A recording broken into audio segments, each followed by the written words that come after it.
Graça e a paz, meus irmãos. Meu nome é Lucas, eu sou membro da Igreja Batista Reformada Aliança da Cruz e hoje eu vou trazer para os irmãos um vídeo a respeito do Evangelho. Não vai ser um vídeo muito longo e os irmãos podem até estar se perguntando assim: mas eu sou evangélico, eu sou cristão, você vai falar sobre o Evangelho?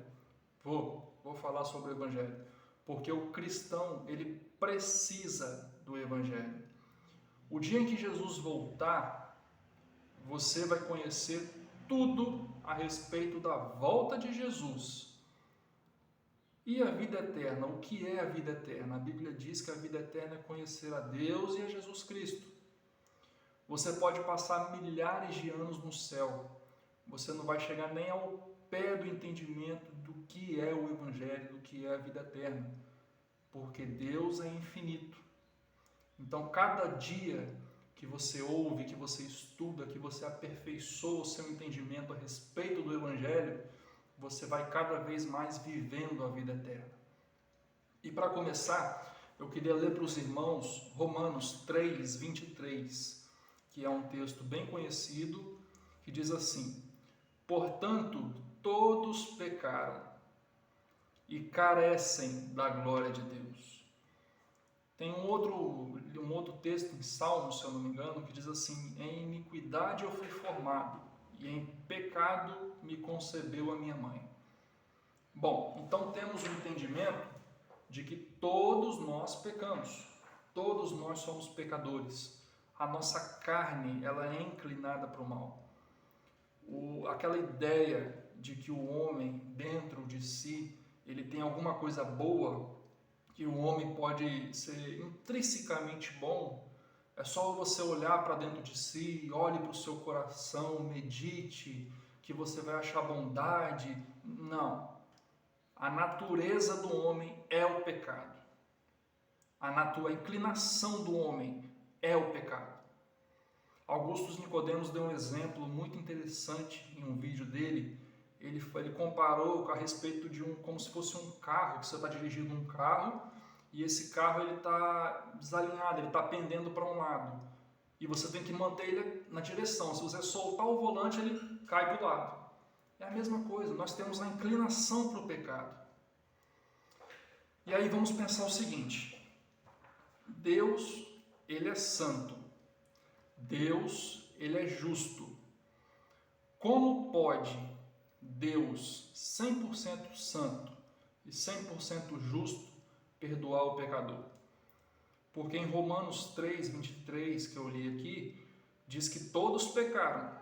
E no verso 24 diz assim: sendo justificados gratuitamente por sua graça, mediante a redenção de Cristo Jesus. Então, de um lado você tem Deus falando que o homem é pecador. Do outro lado você tem Deus falando que justifica o homem. E a Bíblia diz que o salário do pecado é a morte. A recompensa do pecado é a morte. Nós já nascemos, nós vivemos em direção à morte, porque a nossa inclinação é a morte, é o pecado. Eu vou dar um exemplo aos irmãos do seguinte: imagine uma família, marido e mulher e filhos. E essa família, ela foi assassinada. Na fuga do assassino, prenderam ele, capturaram ele e levaram ele ao juiz, ao tribunal.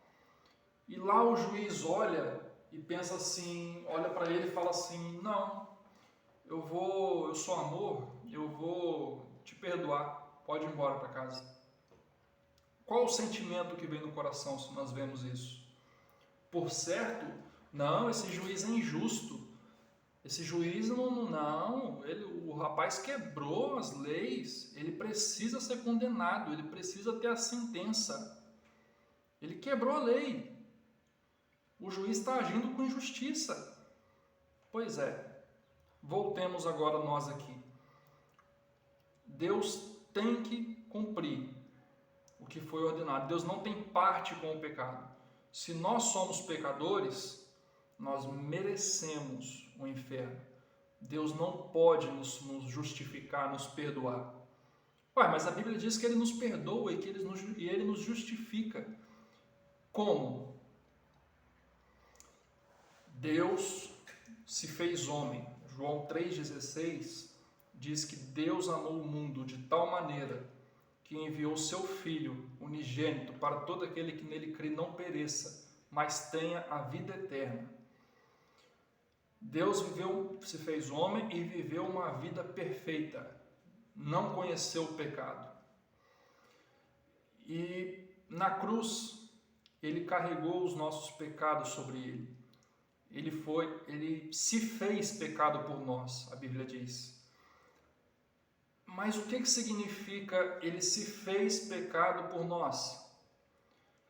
Significa que Jesus foi declarado legalmente culpado diante de Deus. O Filho amado, o Cordeiro sem mancha e sem mácula, foi declarado culpado por Deus, por mim e por você, por causa de mim e por causa de você. Deus derramou a ira dele sobre o Filho amado dele para poder nos justificar. Por quê? Porque Jesus, quando diz que Jesus pagou o preço, esse é o sentido. O salário do pecado é a morte. Jesus morreu. A justiça está satisfeita. A dívida foi paga. Jesus disse: está consumado. Percebe? E em Gálatas 3,13 diz assim: Cristo nos resgatou da maldição da lei, fazendo-se Ele próprio maldição em nosso lugar. Qual o sentido desse texto? Que além dele se fazer pecado por nós, Ele se fez maldito por nós. Significa que naquele momento, na cruz, o foco da ira de Deus foi sobre o Filho, foi sobre Jesus. A maldição que era para nós caiu sobre Ele. Tem pregadores por aí que dizem que na cruz Jesus sofreu a ira de Satanás, que Jesus viu que Satanás ia castigar o homem com um chicote e Jesus entrou na frente e tomou a chicotada, porque era para... Besteira. Jesus não estava preocupado com a ira de Satanás, era com a ira de Deus. Quando Jesus ora 3 vezes, se possível, passe de mim este cálice, o que tinha no cálice era a ira de Deus. Agora, eu não quero que os irmãos entendam Deus como sendo o Deus mau, o Deus irado que quer matar todo mundo. Não, porque João 3,16 diz que Deus amou. Foi por amor. O problema é que nós quebramos as leis de Deus todos os dias. Ninguém, homem nenhum, mulher nenhuma é capaz de cumprir com as leis de Deus. Nós as quebramos todos os dias. Percebe? E a condenação que era para nós, o Filho e o Espírito concordam, porque eles também são santos. Nós quebramos as leis de Deus. Jesus morreu em nosso lugar. Esse fato do sacrifício de Jesus é o que a gente chama de propiciação pelos nossos pecados. Propiciação, o significado da palavra propiciação é um sacrifício para agradar uma divindade. Jesus se sacrificou para agradar a Deus, para nos perdoar, para nos justificar. Então aí eu fico pensando, como pode hoje em dia pregadores subirem diante de uma igreja e ficar pregando prosperidade, bênçãos financeiras? Como podem trocar a mensagem central do Evangelho por algo tão fútil, tão passageiro. Eu vou fazer uma diferença para os irmãos entre religião e evangelho, e os irmãos vão entender. A religião, resumindo aqui, ela vai te prender dentro de 4 paredes. Ela vai te limitar. Você não pode passar daqui, você não pode passar de cá, você vai só até aqui, você vai se comportar assim, você vai se alimentar com o alimento que nós te dermos. O problema disso é que o homem não tem transformação. Ele está limitado, ele está por obrigação, às vezes. E como a inclinação do homem é o mal, é o pecado, a primeira vez, a primeira oportunidade que ele tiver, ele vai pecar em secreto.